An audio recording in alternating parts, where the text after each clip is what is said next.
식당에서 돈보다도 훨씬 더 중요한 자산은요, 금도 돈도 주식도 아닌 자산이에요.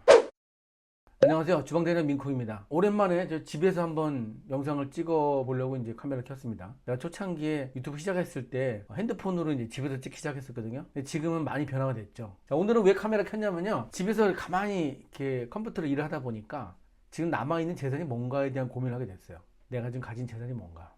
여러분들은 지금 장사 시작하시고 나서 어떤 재산을 가지고 계세요? 자산을 모은다면은 뭐 돈을 벌어서 그 돈으로 금을 사든 뭐 주식을 사든 코인을 사든 집을 사든 그 자산을 늘리는 거잖아요. 1년 장사 하신 분 1년 뒤에 뭐가 남아있어요? 얘를 물어보면은 고생 많이 했는데 아직 뭐 돈은 못 모았습니다. 5년 차도 물어보면요, 극히 일부를 제외하고는 대부분 다 장사를 5년 동안 했는데 이제 돈을 모을 수 있을 것 같아, 이렇게 얘기를 해요. 돈도 모으는 거 물론 중요하죠. 식당을 하면 사업하는 거니까 돈 모으는 게 중요하죠. 근데 제가 오늘 드리고 싶은 말씀은 돈보다 훨씬 중요한 자산들이 있습니다. 그 자산을 오늘 말씀드리려고 하는 거예요. 반드시 쌓아야 되는 자산이 4가지가 있습니다. 그러면 첫 번째 뭐가 있을까요? 식당 시작하면 돈을 주고 인테리어도 하고 뭐 집기도 사고 에어컨도 달고 하잖아요. 자, 그 자산이 생깁니다. 그걸 물리적 자산이라고 할 수 있겠죠. 실질적으로 눈에 보이는 자산입니다. 누구나 다 가지고 있는 건데요, 그 물리적 자산의 단점이 있죠. 급격하게 가치를 잃어갑니다. 냉장고는 한 3년 지나면 고장나기 시작하죠. 인테리어는 뭔가 계속 개보수를 해야 되고 뭐 물이 차고 페인트 칠해야 되고 이런 것들이 감가상각이거든요. 시간이 지나면 그 인테리어는 촌스러워지고 유행이 지나기도 하고, 내가 산 식기들이 되게 좋았지만 3년 지나면 잘 쓰지도 않는 중고로 나와 있는 그런 식기들로 변합니다. 감가상각이라는 건 피할 수 없는 현실이잖아요. 두 번째 자산은요, 매출 자산입니다. 매출 자산. 여러분들 장사 시작하면 1000만원, 1500, 2000, 6000, 7000판 이렇게 막 찍잖아요, 매출을. 장사를 시작하고 이 형성한 그 매출, 이것이 바로 매출 자산이라고 볼 수 있습니다. 가장 직관적이죠. 매출 자산이 쌓이면 수익이 생기고, 매출이 많아질수록 수익도 많아지는 게 보통 일반적인 겁니다. 그 자산을 꾸준하게 여러분들이 쌓아야 되기도 하고 쌓여지는 겁니다. 물론 쌓여지지 않는 상황들이 있어요. 여러분들이 이걸 쌓기 위해서 매일매일 고민하고 일희일비 하시잖아요.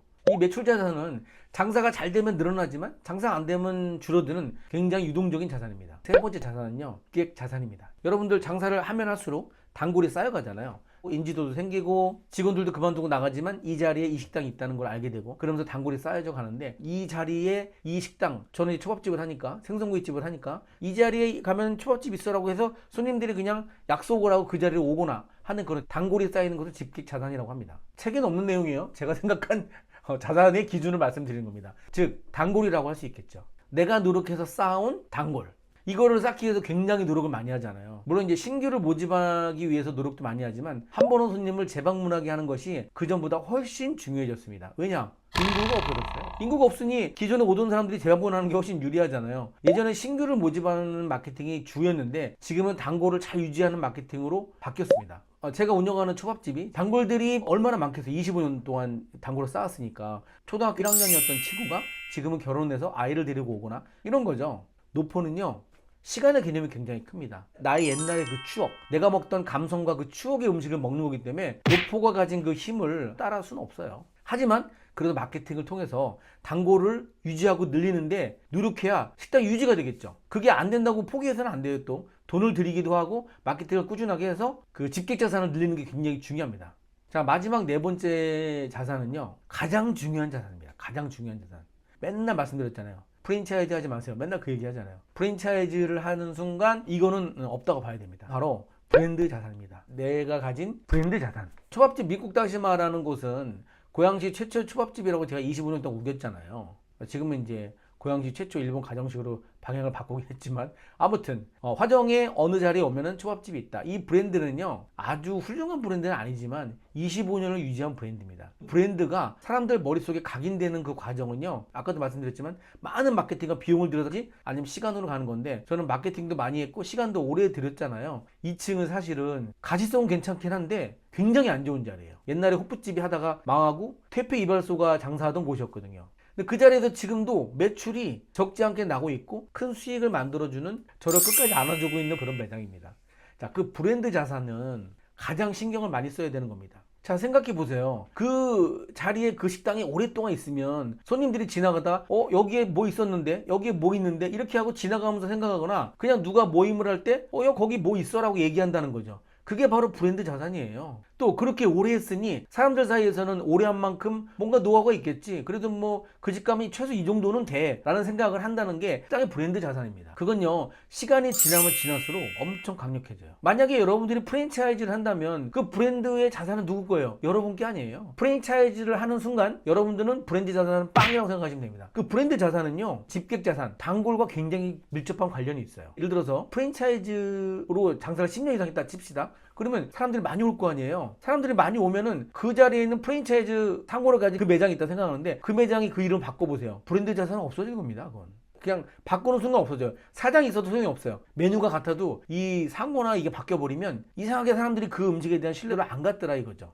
제가 단언하건데요, 시간이 흘러도 남는 거는 브랜드밖에 없어요. 모든 사업은 브랜딩입니다. 이게 나의 정체성을 말하는 거거든요. 그것이 고객에게 각인되고 오랫동안 우기고 그 자리에 뭐가 있다고 보여지는 것, 그것이 정말 브랜드 자산의 핵심이거든요. 상품력이 좋다고 쳤을 때 같은 상품을 꾸준하게 손님한테 제공한다면 그것은 차곡차곡 쌓이는 거예요. 그 브랜드 안에. 그것이 사실 진짜 큰 자산이죠. 저는 식당을 하면서요, 항상 이 얘기를 했어요. 단골 손님을 쌓는 거는 두 번째고, 이 브랜드, 내가 가진 브랜드가, 내가 가진 그 식당이 고객한테 머릿속에 각인시키는 일, 그것만큼 중요한 것이 없다고 항상 이야기해 왔습니다. 할머니가 운영하는 칼국수집 있잖아요. 가면은 뭐 그냥 스덴에다가 이렇게 칼국수 담아주고 국물도 뭐 그냥 걸쭉하니 그냥 깻가루 뿌려주고, 투박한 칼국수집이 옆에 건물에 있는 프랜차이즈 칼국수집보다 잘 되는 이유는요, 노포가 가진 강력한 힘입니다. 그게 바로 브랜드의 힘이에요. 브랜드나 브랜딩에 대한 이야기는 다음번에 제가 좀 더 자세하게 말씀드리겠습니다. 특히 하면 내 식당을 브랜딩할 수 있는지, 또 좋은 브랜드를 가질 수 있는지에 대한 이야기를 말씀드리도록 하겠습니다.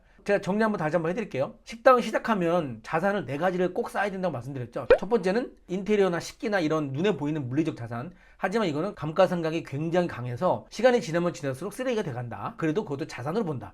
두 번째는요, 매출 자산이죠. 매출을 쌓아서 내 매출이 점점 높아지게 만들어야만이 그 매출 자체가 자산이 되는 겁니다. 상품만 제대로 생산 잘하면 계속 돈을 벌리잖아요. 매출 자산을 반드시 쌓아야 됩니다. 자, 세 번째는 뭐라고 그랬어요? 단골이죠. 집객 자산. 단골이 모이는 겁니다. 이거를 위해서 부단히 노력을 하셔야 돼요. 자, 그러기 위해서 어떻게 한다고 말씀드렸어요?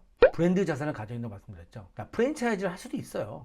파리바게트를 했어. 근데 그 자리에 파리바게트가 있어. 항상 계속 10년 동안. 약하지만 브랜드 자산을 가진 거라고 볼 수 있어요. 하지만 파리로 간 뭐 빵쟁이 이렇게 브랜드를 내 걸 가졌어.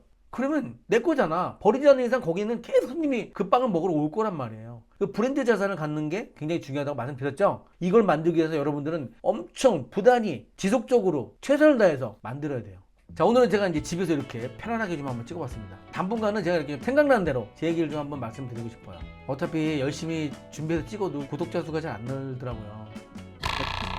자, 2주에 한 번씩 수요일날 여러분들 무료 상담 컨설팅을 해드립니다. 전화 상담도 하고 저희 사무실로 오셔가지고 저하고 상담을 하시는데, 신청해놓고 제가 연락하면 저를 씹어요. 뭐한 짓이에요. 딴 분들도 기다리고 계신데. 한 번 신청하시고 제가 문자 드렸는데 답변이 없어. 그리고 또 신청해. 그런 분들 연락 안 합니다. 자, 오늘 내용이 도움이 되셨다면 구독과 좋아요 부탁드리고요. 프로가 하는 식당이 되는 그날까지 최선을 다해서 단골 손님을 모으도록 하세요. 지금까지 주방대장 민쿡이었습니다.